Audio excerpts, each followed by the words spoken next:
Assalamualaikum warahmatullahi wabarakatuh. Berjumpa lagi bersama dengan Tuan Muda Channel. Oke guys, dalam konten kali ini kita akan membahas Pi Network. Oke guys, di sini Pi Network ini akan berhasil atau akan gagal. Tapi sebelum lanjut ke videonya, jangan lupa like, komen, dan subscribe. Buat teman-teman yang sudah subscribe, saya ucapkan terima kasih. Oke, langsung aja ke pembahasannya. Banyak pihak meragukan proyek Pi Network, meragukan jumlah 100 miliarder supply koin bisa bernilai tinggi. Biarpun Pi Network sudah menerapkan sistem lockup hingga 3 tahun, lockup Pi berbeda dengan lockup cryptocurrency lain di exchange. Biasanya begitu periode lockup di exchange habis, harga koin akan turun karena tidak ada ekosistem pemegang koin. Rata-rata akan melepas koin mereka demi menukarkan ke uang fiat untuk memenuhi kebutuhannya. Lalu memegang koin pun semakin sedikit karena setelah koinnya habis lalu meninggalkan koin tersebut. Sedangkan Pi sangat berbeda. Setelah lockup 3 tahun, ekosistem Pi akan semakin besar dan matang. Daya tampung Picoin juga akan semakin kuat dan luas. Mungkin telah terbentuk kebiasaan barter di ekosistem, dengan sendirinya akan bisa bebas ditukarkan dengan mata uang global lainnya. Dan semua orang akan menyimpan Picoin. Tidak akan ada fenomena seperti pelepasan koin besar-besaran maupun takut tidak ada pihak yang tidak mau menerima Picoin. Sama seperti dolar Amerika Serikat, jika semua orang ingin menjual dolar dan menukarkannya dengan mata uang lain, sistem keuangan Amerika akan segera runtuh. Siapa yang sanggup menampung uang dolar yang begitu besar?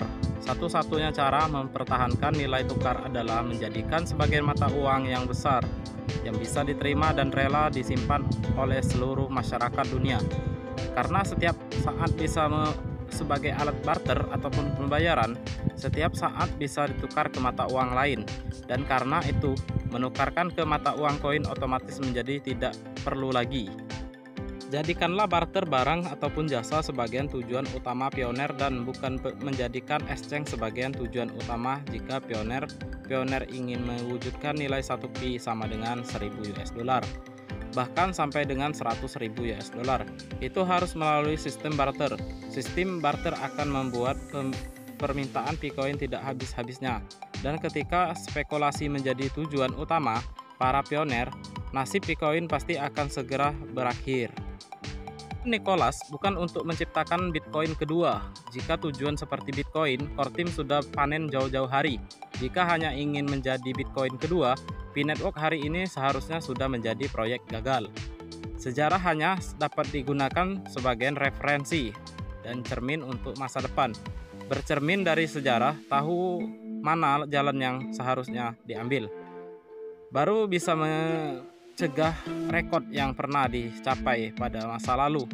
Pi Network dibuat bukan untuk mengulangi masa lalu, tetapi untuk masa depan. Jangan dibandingkan dengan Bitcoin ataupun Ethereum dengan Pi. Suatu saat Anda akan menyadari bahwa mereka hanya gelombang depan dan gelombang belakang. Picoin jauh lebih dari kuat. Yang paling penting adalah memahami sistem Pi Network. Orang yang tidak mengerti akan bingung sepanjang hari, kenapa belum KYC, kenapa Picoin belum bisa dijual. Orang yang mengerti tidak akan mempertanyakan itu. Mereka juga tidak perlu dimotivasi. Motivasi hanya untuk mereka yang tidak mengerti Pi Network. Hanya dengan visi jangka panjang, Anda dapat menjangka lebih jauh. Yang Anda hanyalah keuntungan kecil. Motivasi terlalu banyak juga bisa gila, karena kenyataan memang belum KYC massal.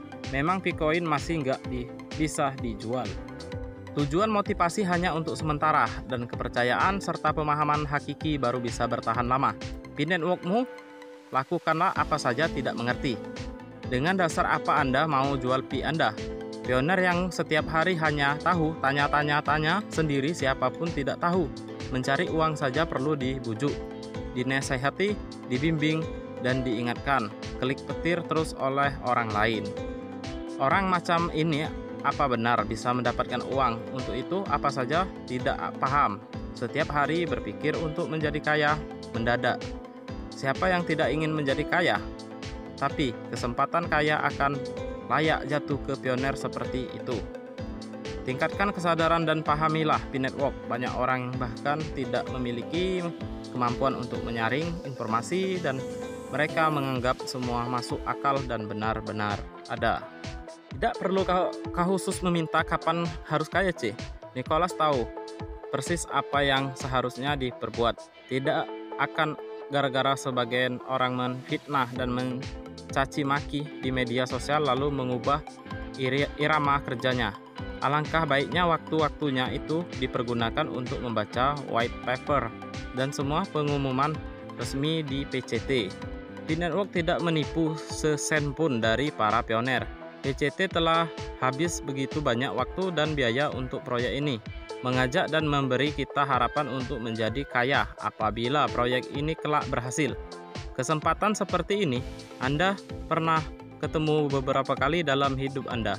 Saya adalah pertama kali, makanya saya sangat menghargainya dan selalu berusaha ingin menyumbang sedikit tenaga agar proyek ini bisa berhasil.